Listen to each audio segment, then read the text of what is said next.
6 months ago, the football world made a decision about Kylian Mbappé. Not a guess, not an opinion, a verdict.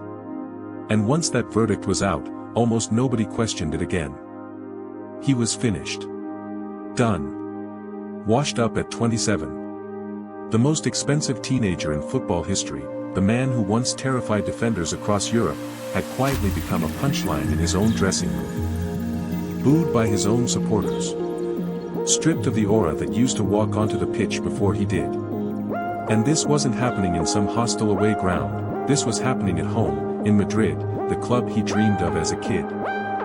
But while the world piled on, one man quietly disagreed. And this wasn't some random pundit looking for a hot take on social media to farm engagement. It was Arsène Wenger. 22 years at Arsenal. One of the most respected football minds of the last 3 decades. A man who doesn't speak just to be heard. And what Wenger said, almost in passing, almost ignored, is exactly why the 2026 World Cup is shaping up to be the moment everyone has to eat their words. Let's rewind to the summer of 2024. Kylian Mbappé signs for Real Madrid as a free agent, ending years of transfer speculation that dominated headlines across Europe. On paper, this was the perfect ending.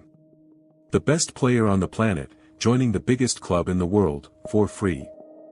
The Bernabeu sang his name before he'd even kicked a ball. Pundits called it the start of a new era. A front three that would terrorize every defense in Europe for the next decade. This was supposed to be a dynasty in the making.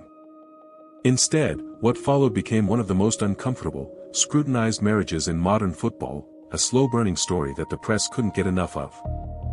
No La Liga title in year 1. No Champions League.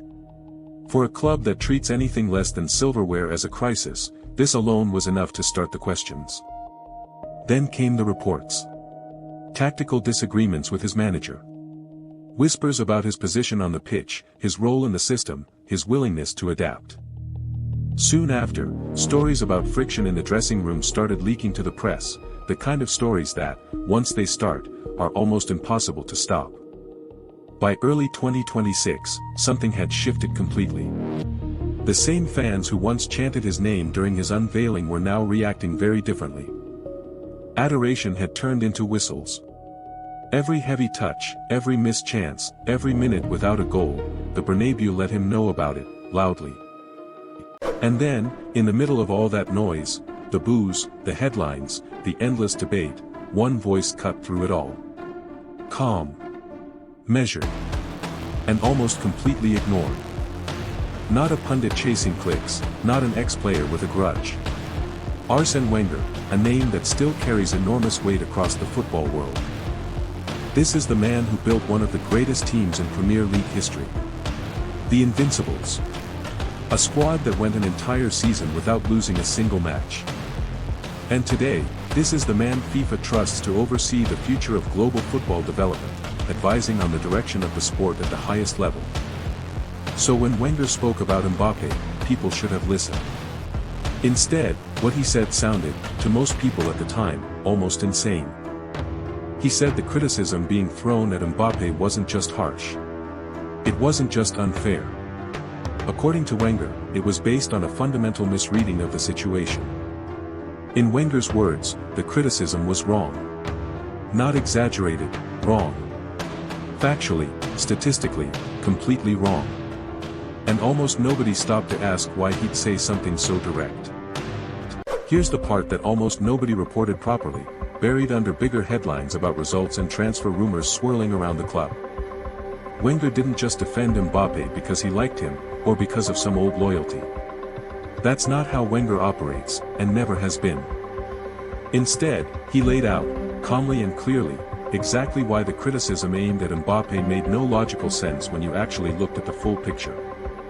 His central point was simple: Mbappé was being blamed for problems that existed at Real Madrid long before he ever signed a contract with the club. Real Madrid's struggles that season weren't an Mbappé problem.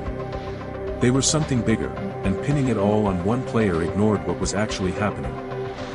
What Wenger described was a structural problem. A squad in transition, a team still searching for its identity under a new system and new expectations. Wenger's argument, when you strip away the football jargon, was actually brutally simple.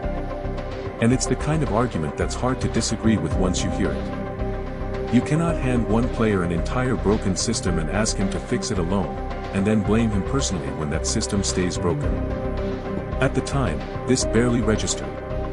A few outlets picked it up, ran a short clip, and moved on to the next transfer story within hours. So here's the real question. Why did an entire football world ignore one of the most respected, most credible voices the sport has ever produced? Because by that point, the narrative had already been written, and once a narrative is written, the world has very little patience for evidence that contradicts it.